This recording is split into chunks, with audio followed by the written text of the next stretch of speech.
What's up, former party people? This is Jerry, the one who actually combs his hair on the A is for Alcoholic podcast. Now, if you're finding value in listening to the AIFA podcast every week and you want to support sharing it with others, we invite you to become a sustaining monthly or per show contributor. Go to patreon.com/AIFA. It's super easy and it only takes a quick moment. It's about as easy as buying one of those pre-cooked space chickens from the grocery store, taking it outside, giving it a big old kiss, and kicking it into traffic.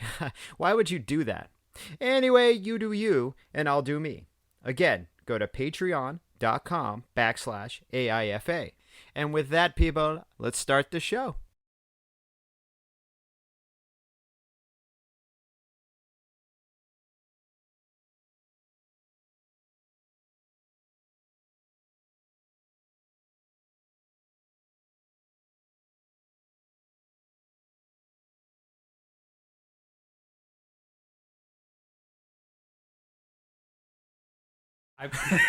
I went slow. I don't know. I felt like there was some digital distortion there. You were slow riding me. It was a slow ride. That doesn't sound right. That doesn't sound right at all. Slow ride. Make it easy. That's another one. That's another song that should be. We were talking about taking care of business. Was that? Yeah, we were, and I couldn't find it. Yeah. On Instagram or on Spotify. Yeah, it doesn't. I don't know. I think it's on Apple Music, but you don't do the Apple Music. No, there must be like a licensing problem between Bachman Turner Overdrive. Between Bachman and Turner? The world. Yeah, between Bachman Turner. Overdrive's cool. He's just like, do what you guys got to do. I got my money.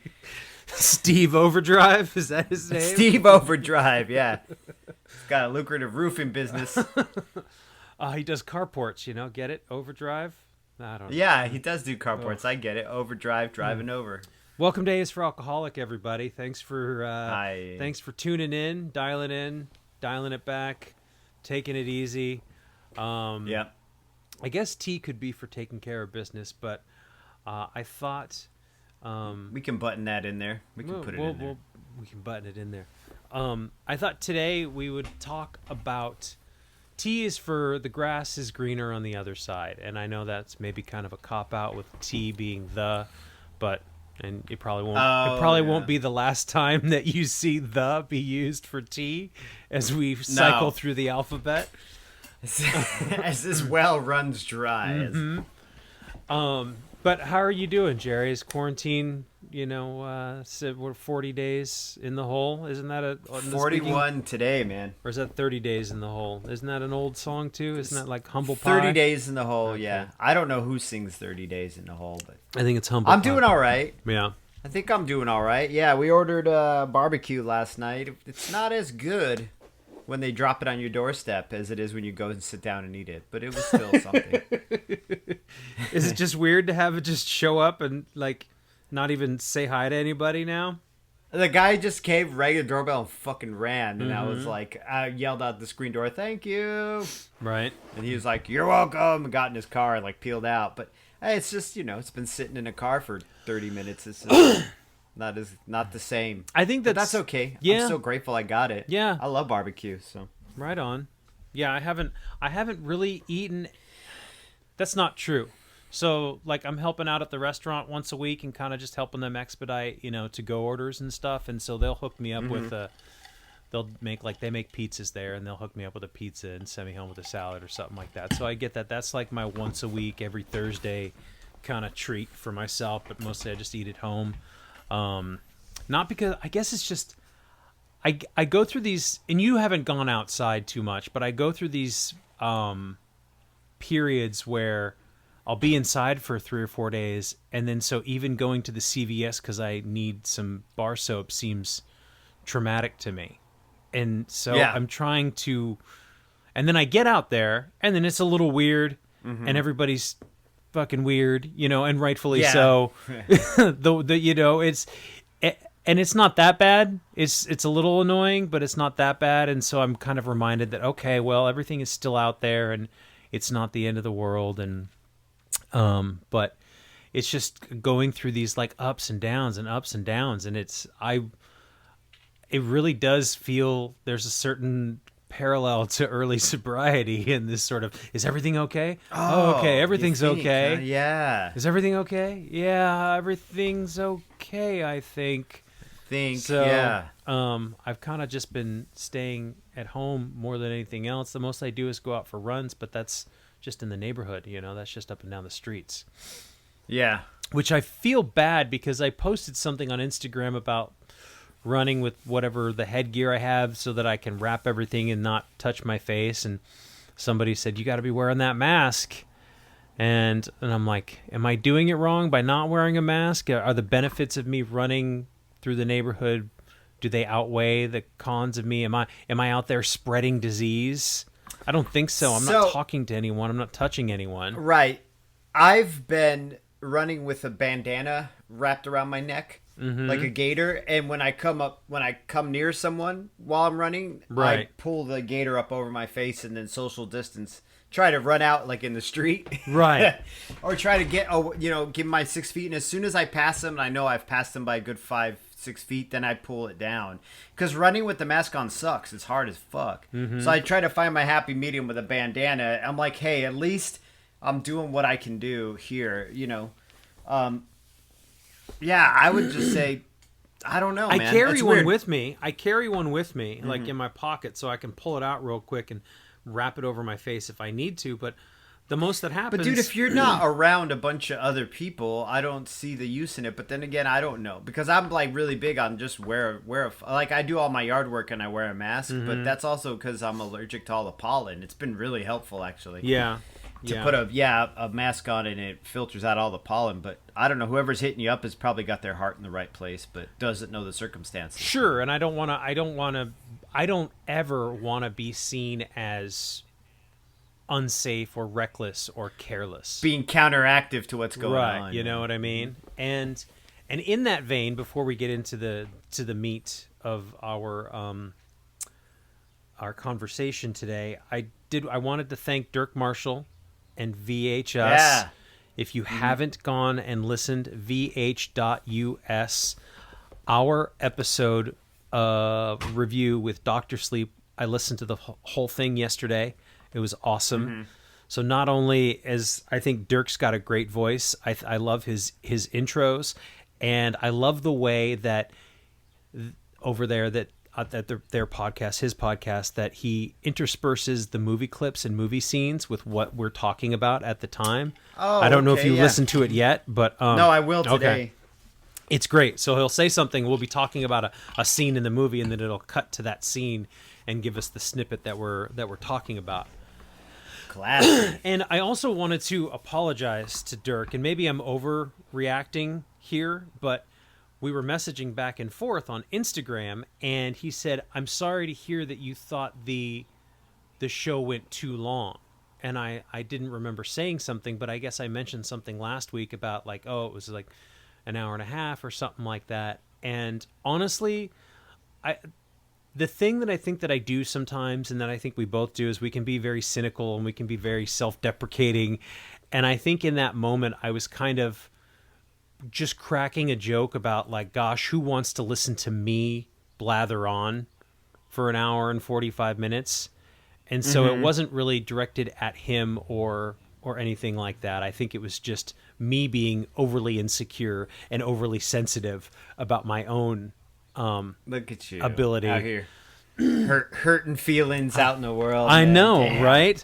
So, Yeah. so I think that that's something I do try to be, and I think we both do try to be careful about what we say here. But it's also oftentimes it's just a conversation, and so things get said, and I guess I just need to try to remember that people are actually listening, and we appreciate it. So, if you haven't, go listen to it. It was great. It's super cool. If you love movies, if you love horror movies. Mostly, a lot of it is horror movie, but not all of them. I think he did one with, it was about the Girl 6, the movie with. Yeah, that's the one Prince. I listened to that one on a run. Yeah, and I liked it a lot. Yeah. I liked it a lot. Yeah, phone sex operators, which you would think they wouldn't be in a lot of demand nowadays, but I guess they still are. I guess some people want that human attachment, What if you're blind?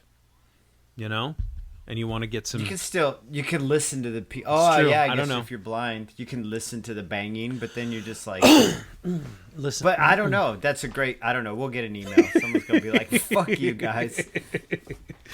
So I think No, I really enjoyed doing that podcast. I really did. Yeah. It was great to talk to someone that we've known for so long, especially about one of my two favorite things, which is movies and then horror movies on top of that, and then Stephen King horror movies, which is even better. Yeah.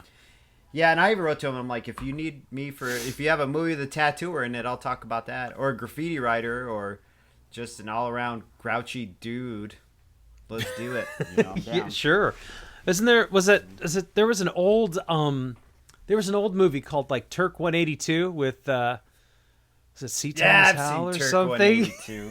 I can't remember who was in it. God, that was an old movie. It was like God, I 83. forgot about Turk 182. Yeah. But yeah, so Right, because he was writing a graffiti for his brother. That's what it was. it's like his brother was a fireman or something like that, and yeah. Yeah, and he died. That's what it was. And then he was tagging up the city, and everybody's like, "What the fuck?" It was a greedy graffiti writer with a heart of gold.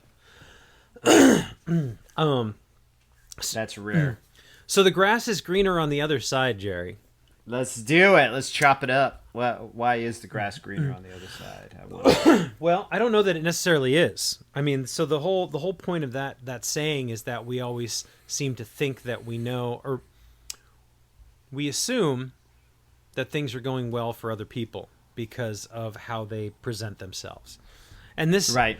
this saying's been around long before social media. So it was always like how you presented yourself and what you talked about and how you went about your day and what you told people. Because I don't think that I go around when people ask me how I'm doing out in the world, and that doesn't happen in the same way these days. But How you doing out there? I'm in like, the world, I'm doing John? fine. Yeah. I'm great. You know, I never talk about the things that trouble me, and because I don't think that. I don't always think that people, when they say how you doing, they don't really want to hear how you're doing. It's just a greeting. And Yeah. but on social media, what does social media train us to do?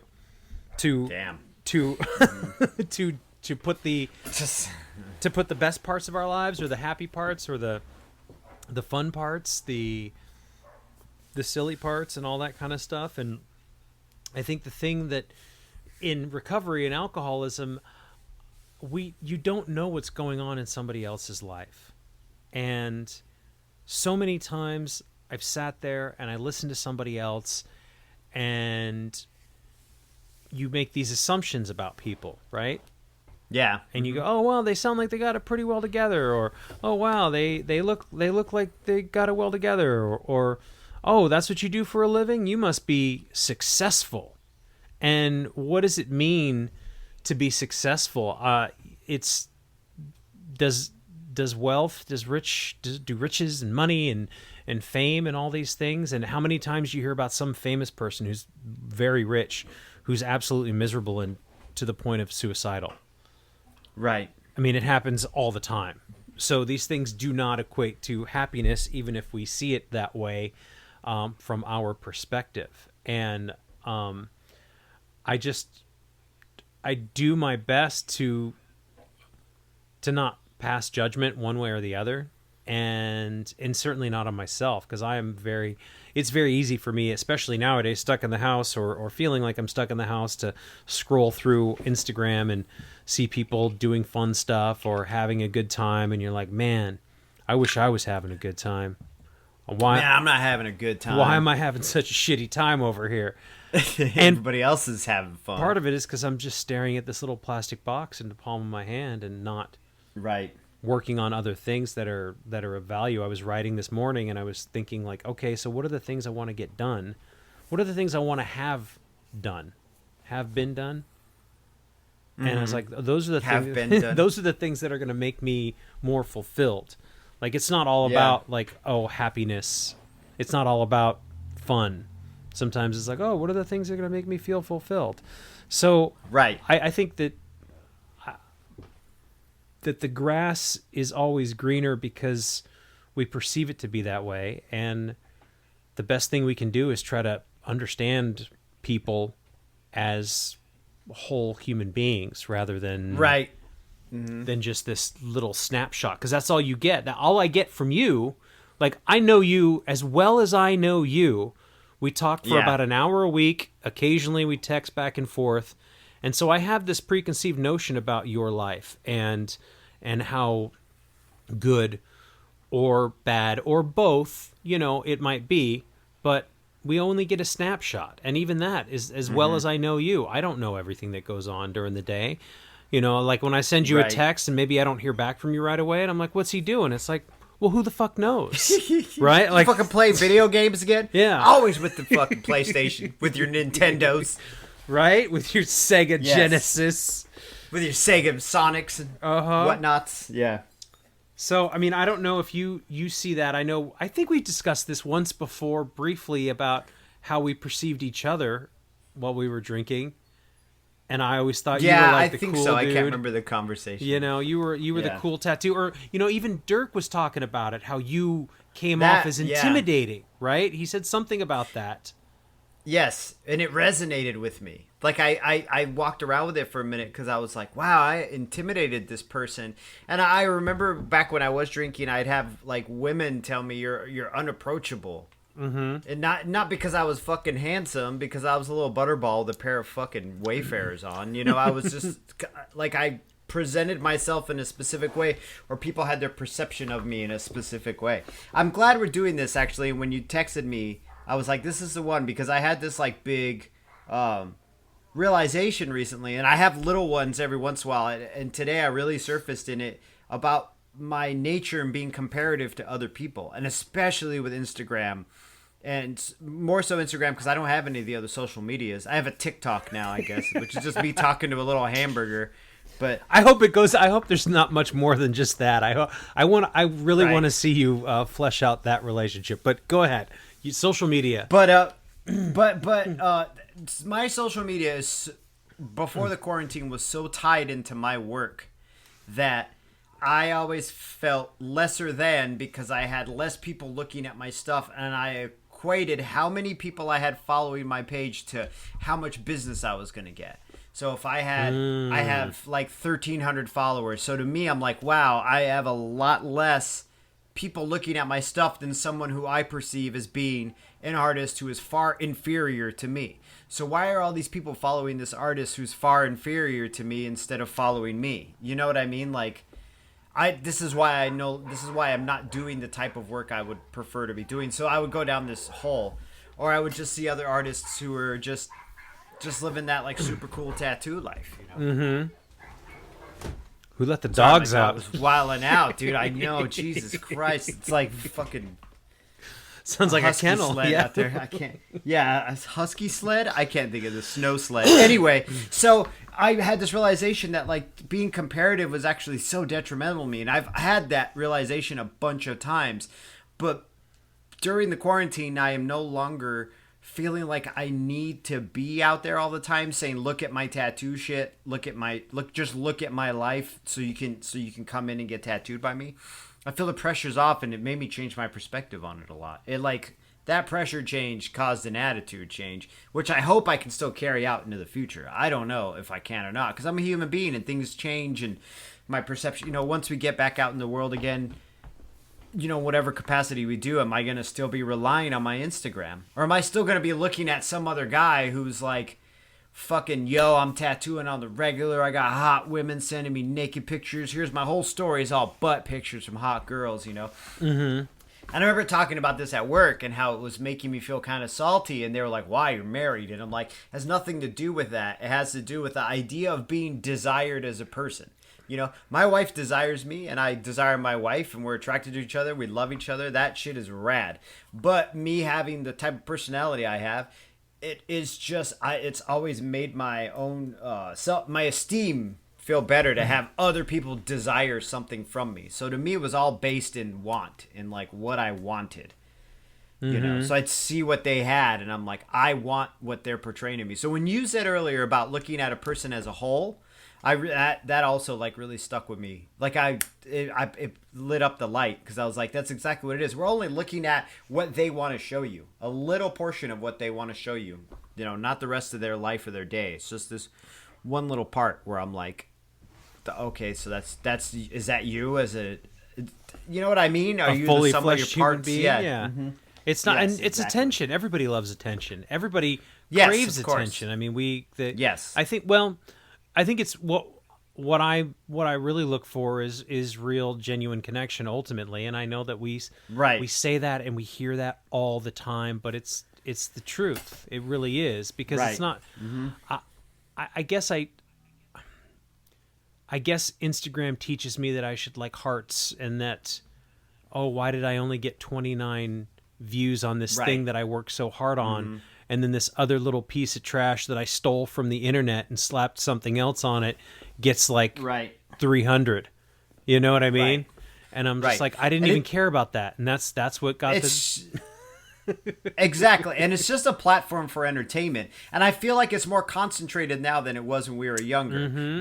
That comparative nature. Because when I was younger, I would see what other people had, but then like if I saw a guy in a super nice car drive by, that was just one little brief moment of them driving by, and then I continue on with my day. It's not ever present, like in my fucking pocket constantly. Every time I go to check, or I get a message on Instagram about tattoo stuff, that I open it up and see that guy in his nice fucking car. You know what I mean? Mm-hmm. Over and over and over again. That thing that I desire, you know, that thing that I feel like will make me more desirable, you know? Mm-hmm. Think about the 90s. Like, maybe you had like one dude in the group that was way too cool or whatever, and you're like, man, I want what that guy has. But you can limit.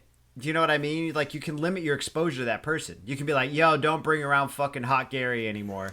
Because Hot Gary is I don't, you know what? Just don't fucking like him. You know what I'm saying? But on your phone, you know, if I message you on Instagram, you go to open it up to check the message. There's Hot Gary every single time. Do you know what I mean? Time. Doing a new thing. Just posing, duck facing, hanging out with 5 fucking beautiful men or women, having cool shit. Yo, Hot Gary can moderate his drinking. Why can't you, dickhead? You know, like... Hashtag you know, Hot so Gary. I'm just like, oh, Hot Gary, fuck you, homie. Right.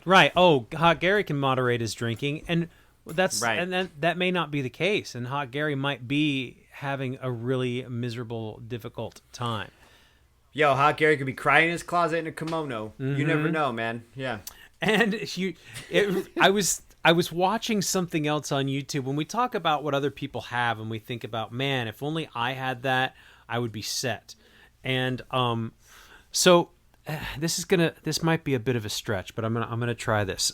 Let's stretch it out. So Matt LeBlanc from Friends, he had a spinoff called like Joey or something like that. I remember I watched a couple. Oh, did you really? I did. Back in the day, yeah. Shit was wild at the old Wagner house, too. So he had this, and it failed miserably, and I don't even think it made it through like one season. And his sister was in The Sopranos. Yes. The woman who played his sister was Drea De Matteo or whatever, and she was Janet. No, not Janice. But she was in The Sopranos. She was fucking rad. She was anyway, go ahead. Christopher's girlfriend. Christopher. Adriana? No, not Adriana. Adriana? Yeah, I think it was Adriana. Yeah. So he got paid up front $30 million. Boom. And he said, I need more failures like that. I'm so glad that I did that. That was a failure, and it was awful. Right. And, you know, I think the whole premise of the video I was watching was about why it didn't work and the character arcs and blah, blah, blah, not important. And I was thinking to myself, man, if somebody just gave me $30 million, I'd have it set. Now, here's the thing. I don't know what Matt LeBlanc's life was like. I don't know if he had gambling issues, if he had addiction issues, if he had misspent money that he made on Friends and had huge amounts of debts. I don't know the mountain of people that he probably had working for him and therefore depending on him to make money. Right? How many his people? Mortgage, all that shit. All that shit, right? Now, we may say, oh, well, those are nice problems to have, buddy. You know, I'd like to have those problems. But I have no idea. So this is another thing I try to look for. And because I get frustrated when I see people who are quote unquote artists or performers and they're doing Bud Light commercials and shit like that. And I'm like, why are you fucking shilling Bud Light? Right? Right. Would I be shilling Bud Light? And so I have to stop. Probably not. But if I had some debts and Bud Light said, we're going to help you pay those debts and we're going to put you in a comfortable position, I might have to think twice about it. Now, don't think at this point I would be shilling Bud Light. Do you know Right. what I mean? I might have to take a strong moral stance on that, but like you just don't know, and it's not fair to make assumptions about shit you don't know. It doesn't help you, and it doesn't help them, and it doesn't make me feel any better to go, oh, No. if I had $30 million for a failed sitcom, I would know what to do with that money. Pfft, how do I know that? I don't know that. Right.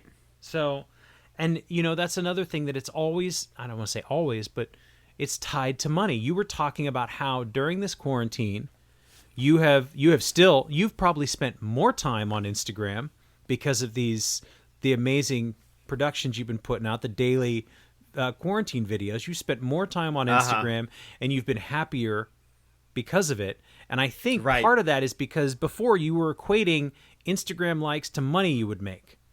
And if you weren't getting enough likes, you weren't making enough money. And if you weren't making enough money, there was no value in you as a man. And I think that there's something to that. I know that as a man, I still, as much as I know it probably shouldn't be, there's a certain inherent value in society that if I am not making money, I am not worthy as a man. Like you're not. I don't know if it was that tied that deep into my masculinity, but I think that was an aspect of it.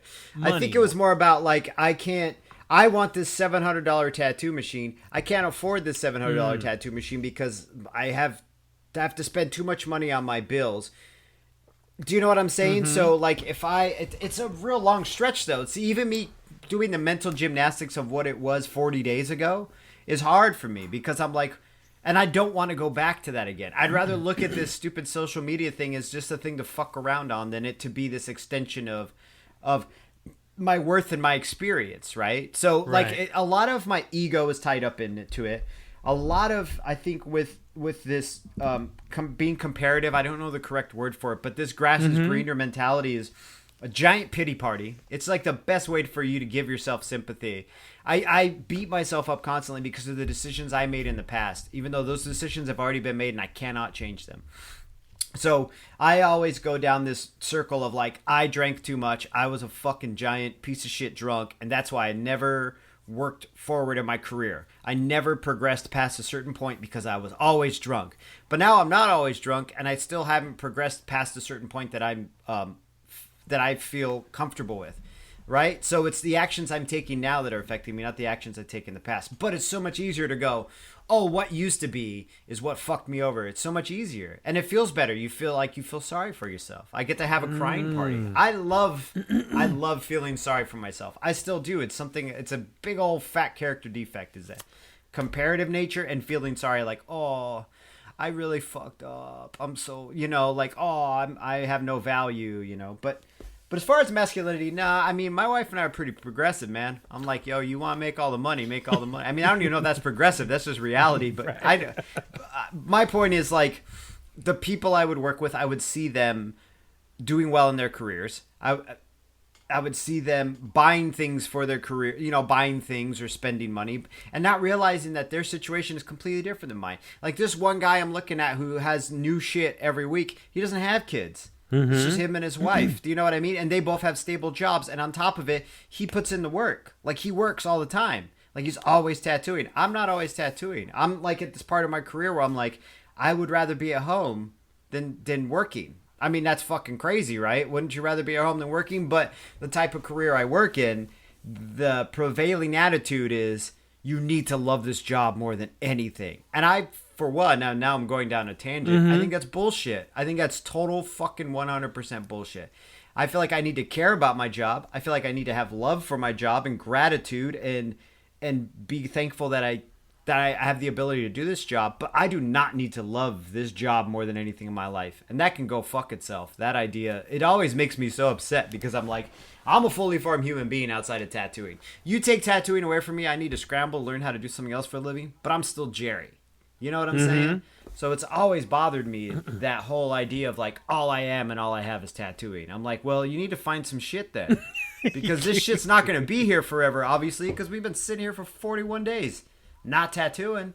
So, you need to, I don't know. But I could be having this conversation with myself in the mirror about any number of things, So a couple of things. Yes, I do think it's important. So no, when you talk about the pity party, and the thing that occurred to me was that when I fill myself with self-pity, it's a very easy way for me to justify my inaction about the immediate future. So I go, I drank my life away. Well, it fucking sucks. Woe is me. I can't do anything. The reason I'm stuck where I'm stuck is because of what I did. Right. And that's where it ends. And there's no, well, what are you going to do next? What's the next thing for you to do? And even if I don't know what that is, like, because right now I was, part of the journaling this morning was, well, what am I supposed to do? Because I had 15 plus years experience of shaking hands with people and talking with people and leaning in and cleaning up after people and all this stuff. And I haven't been as passionate for, tending bar and waiting tables as I have in the past, but like that's all gone. Yeah. So, and even though I don't know what that is, at the very least I can sit down and write, I don't know what that is. Well, what steps can I take? Because if I just lament the fact that everything is gone and that I've ruined my life and that I've wasted 22 years or something insane like that, then it just puts me into that state of inaction and nothing happens. Correct. And then I'm just sad. And what comes of that? What do? You fucking eat, and I do. I consume things because I want to feel something different. So whether that's food or whether that's alcohol or whether that's Instagram or, video games or whatever it is. That's the thing, the inaction that I need to remind myself to not get stuck in. Yeah. And also getting to redefine yourself as, what a, I don't want to throw this word around lightly, but like what a real blessing to be able to kind of extricate yourself from that day-to-day monotony. And although you're now in a new kind of, almost day-to-day monotony. Exactly. But it's weird. It's different. It's uncharted monotony, right? I've never experienced this. Well, I've been jobless a lot in my life, but not like this, though. Do you know what I mean? Like, I have. Even in my tattoo, in 20 years of tattooing, I've definitely gone like a while without tattooing because I just drink and be like, fuck it, I quit tattooing. But yeah, it is definitely a new, weirder thing. It's a whole new perspective, right? And I'm trying to redefine.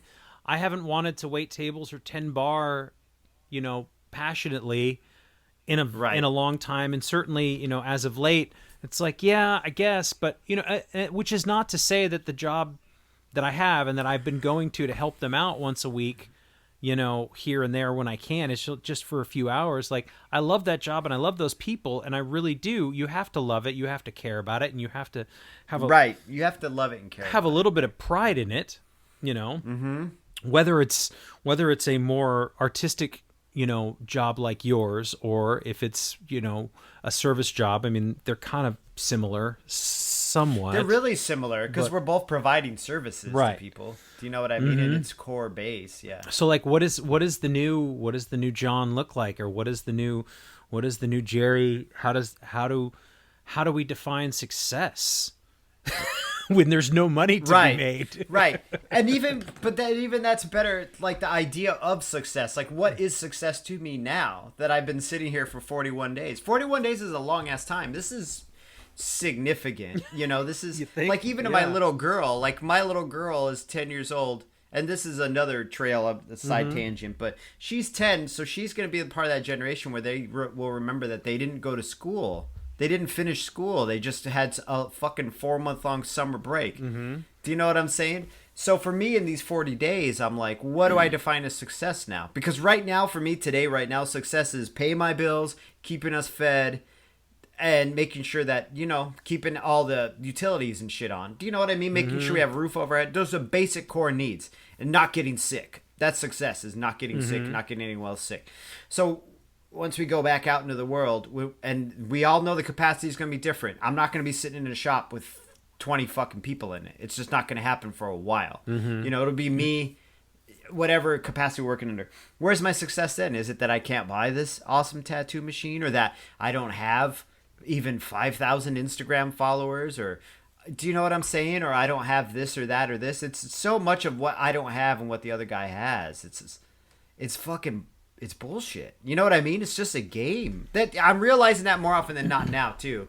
Is that all of this in a way is kind of like this game. Like we decided these rules and now we're all playing by these weird rules. And I'm not talking about as far as like recovery, sobriety, like trying to better ourselves as human beings. I just mean the whole now I'm getting all mildly political or mildly cultural, but just the whole system in general. Like I looked at my wife and I'm like, we just all decided that $1 is $1. Yeah. Like, we just decided that as a culture, and now we're all we can't make that dollar, you know? But that being said, like I just sat down and decided what success is for me. No one told me. And even if they did tell me, I wouldn't listen. I'd just be like, this is what success is for me. This is how I feel fulfilled. And I'm not feeling fulfilled because I don't have I don't have this or that or this recovery or even that. You know, you can even fuck with recovery and look at the person in the room who's doing great and you're just like, why aren't I doing that? I must be broken. Mm-hmm. You know? Well, Jerry, we're all a little bit broken. That's why we're here. That's why we're here. If you're not a little broken and you listen to this podcast, please email us and let us know how you got unbroken. Yeah, exactly. So, and it's that's a good one where you're like, well, I should be where that person's at. How come they were able to have I felt that way a lot because I dragged my feet for so long, and I still do. I mean, I don't feel like I have fulfilled my obligations necessarily as a recovered alcoholic in this program necessarily. I haven't gone full circle. I haven't done all the parts and the things, you know. I haven't done all the parts either. I haven't done all the steps yet. Yeah. So yeah, and then I look at myself and go, oh, well, I'm not doing recovery right. I mean, we've talked about this. Yeah. So I think that it's the reflection, self-reflection is something that definitely, when I go, oh, well, I haven't done it. Well, why haven't you done it? Well, I haven't done it because I haven't done it. Well, maybe you should do it. And there's no other reason or excuse other than I'm afraid or I'm lazy or and again, just calling myself afraid and lazy is another judgment pity party to put myself into a state of inaction. It's detrimental to you as a person. Like you're just talking shit about yourself. Yeah, exactly. You know? So you ever stop to consider that maybe you're not ready to do the part you're supposed to do yet? I mean, I sit down and think about maybe I need to do something else first before I get to this next thing. You know, like my fifth step or whatever it is in recovery, you know, this constantly working on ourselves thing we're doing. And then I do the same thing. I beat myself up. I'm like, oh, I'm lazy. I'm non-committal. I don't commit all the way. But maybe it must be working in some extent because I feel for the most part way better than I used to feel, you know? Yeah. Maybe I just need to get something else done for, like there's an order in which I'm doing it and I'm not doing it in that correct order yet. Well, I mean, or maybe I am where I need to be, you know? The steps are numbered for a reason, but right. You know, but you're right. And maybe it's something, maybe it's something outside of those, right? Or maybe, right. That's what I mean. Yeah. No, I hear you. I'm picking it up. Or maybe I didn't do the one step I was supposed to do correctly till I got to the next step. And I just thought I did it correctly. Who knows? Yeah. All I know is like right now I feel okay. I have my days. We all do though. We're human beings. We cannot float around in a constant state of bliss. It just is not realistic. It's impossible. But you can have moments of great contentment and moments of like sincere happiness. Like you're allowed that. It doesn't always have to be garbage, you know? I get some moments of bliss is not the right word, but maybe there's those moments of flow. Is that what that's called? Yeah. Have you heard of this? I think so. I know, but I think I know what you're talking about. Kind of like there's moments where I'm running and I'll get like, I'll find a stride and I'll find a really flat, smooth, like empty patch. Yes. And so I can just get it and I just feel my body working like clockwork and I'm like, shoo, shoo, shoo. But but then the problem with running around the streets is that you have to be careful because then a car comes and got to get around that shit. But yeah, it fucks your flow up, dude. What about like, and I maybe you haven't done it in a while, but painting and stuff like that. Would you ever get into those, or? It's more of a process now than it used to be. Before, it was kind of being pulled along for the ride, and lately it's been more this thing that I need to do because other people want it from me. So it's a different kind. It's got a different context now, which is also another mental trick I need to kind of do with myself, or a new way of coping. But with the running thing, it's really interesting you bring that up, because I ran yesterday. I did 4 miles yesterday, but while I was running, I found like the perfect song, and now I can't remember what the fucking song was, but I found this perfect song where it was the perfect beats per minute, where I found the perfect stride. And so for 4 minutes straight, I just ran at the perfect stride. It was 1, 2, 3, 4, 1, and every beat my foot would hit the ground, and I was at the perfect right stride. And I was just like tuned into the world. And I remember coming around this corner here in Eugene, and I ran through Tugman Park, which is down here in South Eugene, but we're in a valley, right? But on a really nice day, if you hit the right part of Eugene, the sky actually really opens up. All the trees kind of recede. And so I hit that, and it was a nice day, and all the trees pulled back, and the sky was big, like in Arizona, and these big clouds. But then it was all, curtained, or not curtained, but just around everything was trees, like dotting the entire landscape, and it was beautiful. I actually stopped my perfect stride right at the end of the song and just stood there like in awe. And it was this moment of overwhelming moment of like I went from flow to like knowing my correct size, all in like the span of like 4 or 5 minutes, and it was like the best day. It was like the rest of the day was good, because I kind of had that resource to go back to. That little mental nugget that you can kind of go like, oh yeah, that felt really good. Yeah, but I don't want that all the time. I want it every once in a while, so it has significance to me. Because we already know it. Too much of it, there can be too much of something good. There always can be, right? So again, I wanted to go back to that idea of being afraid, or calling yourself afraid, or calling yourself lazy, and then that sort of like dipping you down into inaction. I don't always do this, but one of the things that I try to think about is that I should act in spite of that my action doesn't have to be dictated by my fear or my self-judgment, and that I can be lazy. And what if I just do it? What if I just do it anyway? What if I just open the book and read this? What if I just write this down? What if I try this? And that's something that's really been helpful, is that I go, okay, I'm afraid, I'm scared, what if? And try it anyway. Whatever that might be. And sometimes that's running an extra mile, and sometimes that's writing out, trying to figure out what my next step is, trying to research what I'm going to do for a living once the, once the world opens back up and I can't make a living like I used to. And a good song, which I know is probably not for everyone, but a great one to put on your running playlist, is Closer by 9 Inch Nails, because I shit you not, the metronomic beats, right now. I'm serious. It will fit every stride, because it starts off slow and then he puts in all these other little tick, tick, tick, tick, tick. And just the album version, it doesn't need to be any remix or anything like that. You are and it's like 6 minutes long, and I swear you'll be able to pick up your speed and stick with the beat, and you're going to be like, dude. And I don't know if anybody else does this out here, or if you ever do this, but sometimes I will anthropomorphize the song or whatever, or take the song, like when he's singing, I want to fuck you like an animal. I imagine that I am the narrator of that song, and I'm singing to the road in front of me. Like I'm like, so you let me violate you, and so oh my God, I tear apart your insides or whatever. So, but it's a weird little like brain thing where I'm like, I'm gonna fucking tear up this next mile. Like that's what I think. Mile. I'm gonna fuck this mile like an animal. Basically. Oh God. Now we know a little bit more about you. Right? You just opened up a little light. No, this I put it on my run mix, but the song I was doing was "Emerge" by Fisher Spooner. Oh, I okay. I'll check that out. It's a good one. It was on an episode of Westworld a few weeks ago, and I was like, "This is a good song. I know this song." Yes. And then I put it on my mix, and then I found that some of the weirdest shit. And then I know we're going off on this other running tangent, but some of the weirdest shit, like Die Antwoord, Diantford or whatever from South Africa. I put them on there. There's another one I listen to a lot called The Tribe Called Red. Oh yeah, who are these Cree Native Americans, Cree Indians. Yeah, they're fucking dope to run to.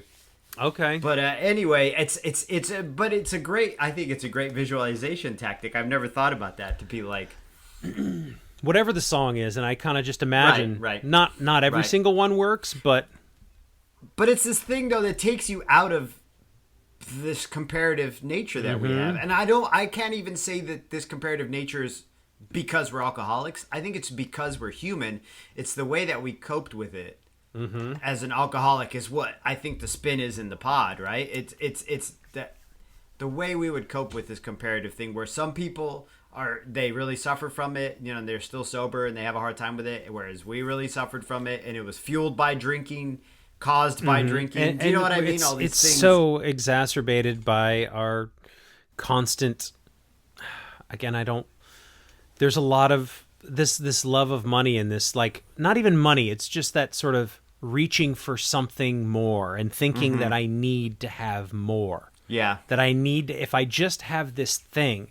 And this is something I've learned in the last 40 days, especially not having any money. Like, I was writing about it and I was like, I used to be a lot looser with my spending, but I was like, well, what did you really spend it on? And then I came to realize, one, when I had to start shutting down all the stupid subscriptions that I had to other various things, and I was like, oh, well, I don't need this, and I don't need this, and I got to cut this out. And even just going to like Target and buying some new shirts, and I'm like, I would like some new shirts, Jerry, because the ones I have don't really fit, you know, which is a great problem to have, but I'm just not gonna do it. And so always this like thing, and that was another thing in early sobriety, is I would love to go shopping. And I don't know if you had any sort of retail therapy period.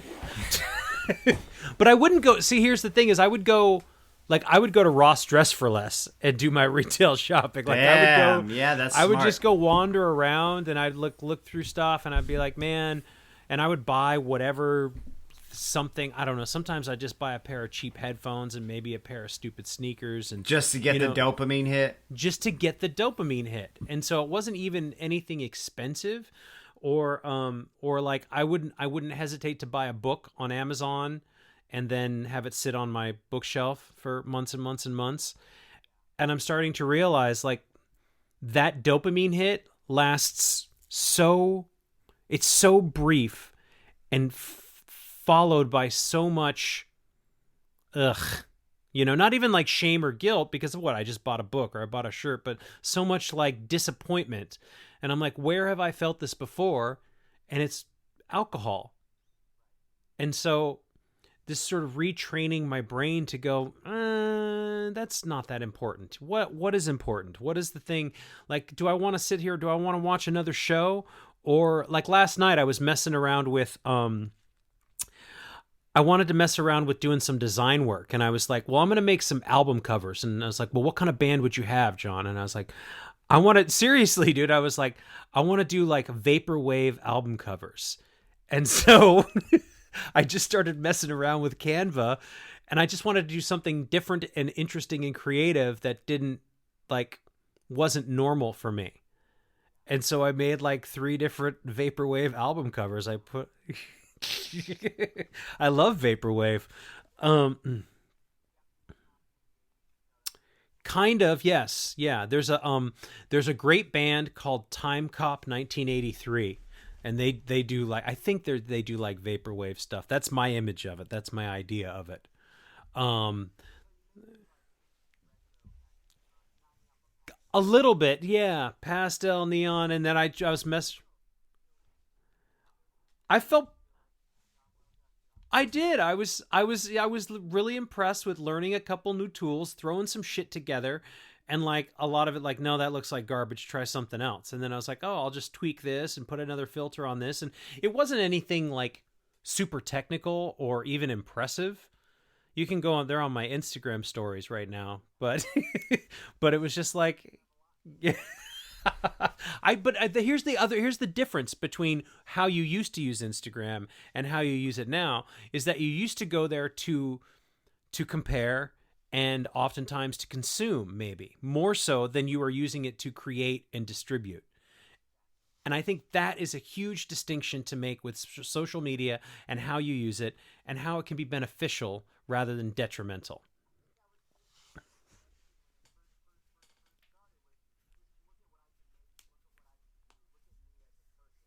Mm-hmm.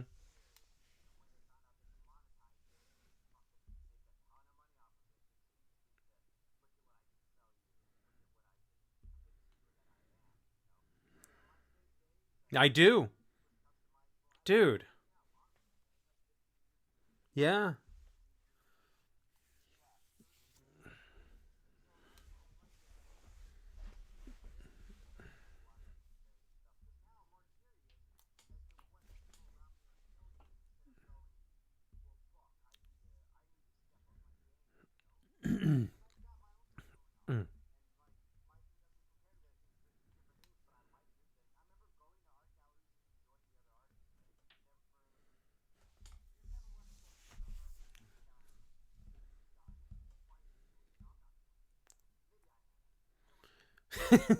But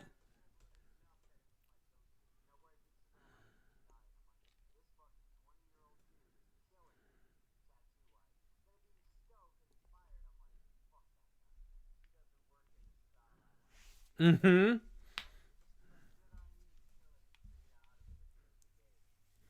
And yeah, and I find it more inspiring, especially even on something that's as corny and stupid as watching some young kid on like some 22-year-old kid on TikTok talk about how they make these different things and use these different these tools, these little weird tools, and I'm like, "Oh, that's fascinating. Let me try that."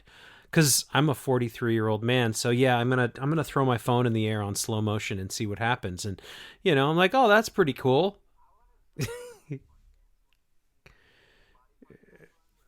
Oh yeah.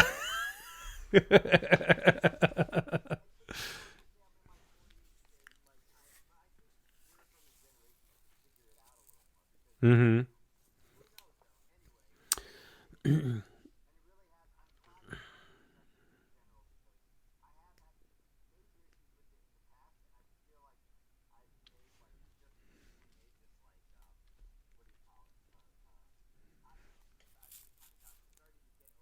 Mhm.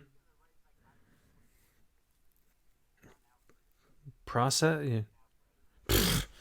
um a breakthrough.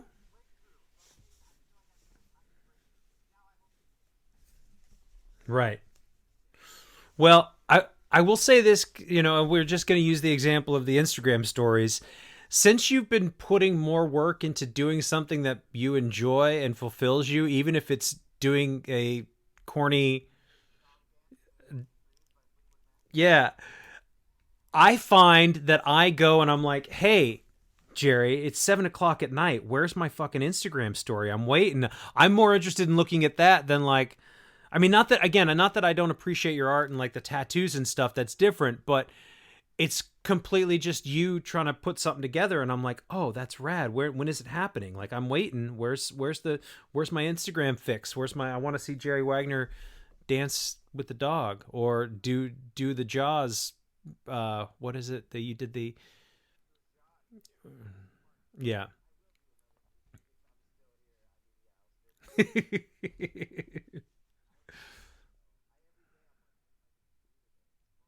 Mm-hmm.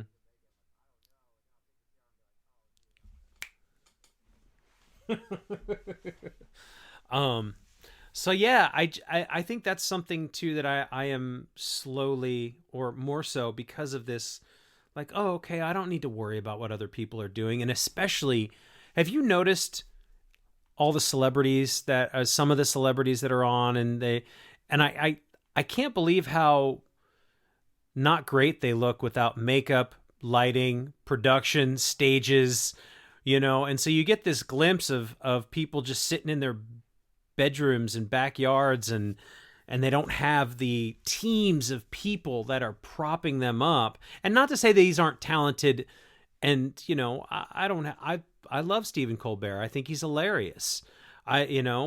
But to see them in a different light, and you're like, hey, it was all a show. It's always all been a show.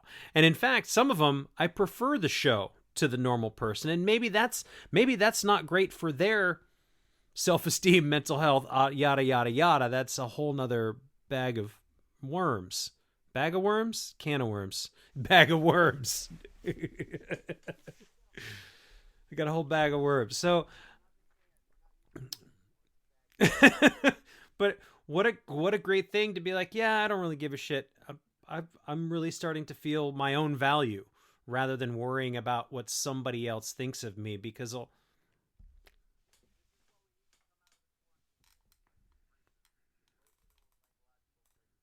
mm-hmm.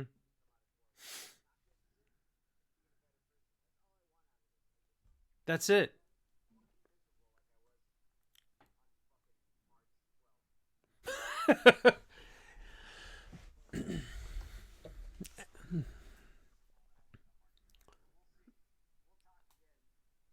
After.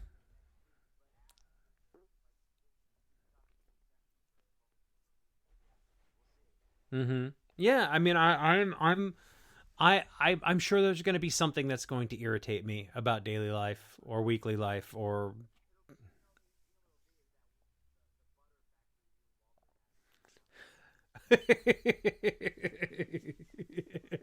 Oh, that's right. Yes, yes. So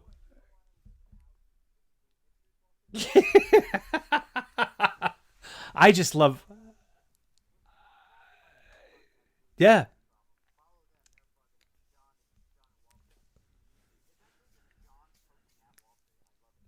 We're gonna have Jerry on here probably next week. So right. But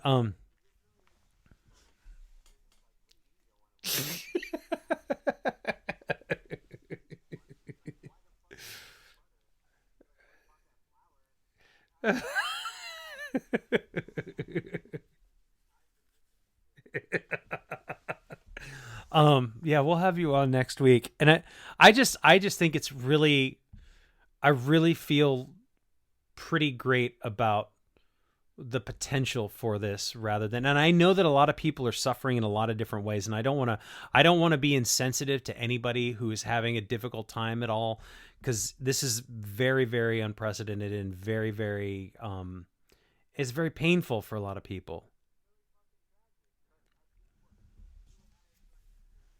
Mhm.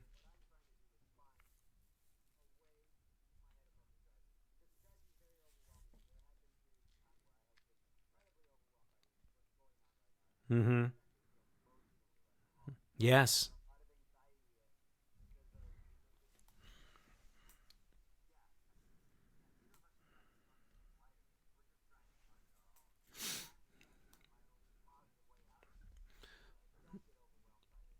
Mhm. Silver lining, I mean, the best thing I can do is try to keep the stress down, and keep the stress down by having a positive attitude. And as far as me being, I've learned how to have a shitty attitude about life. I lived it for a long time, so trying to rework my perspective on this certainly helps keep the stress down and keeps the health up. And I think that that's what's important for all of us here.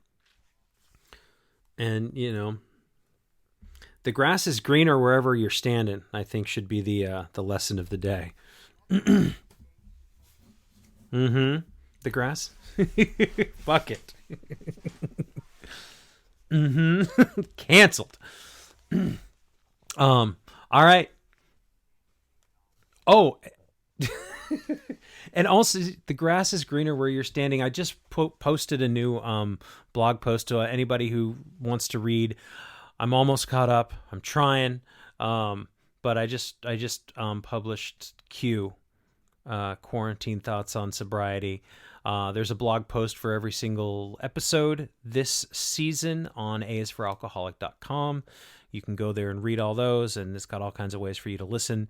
And there's a little bio of Jerry and I, and yeah. So that's it. I think there's nothing else. You got to go work on your movie of the day.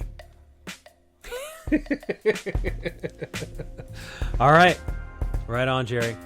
I'll talk to you soon. Later.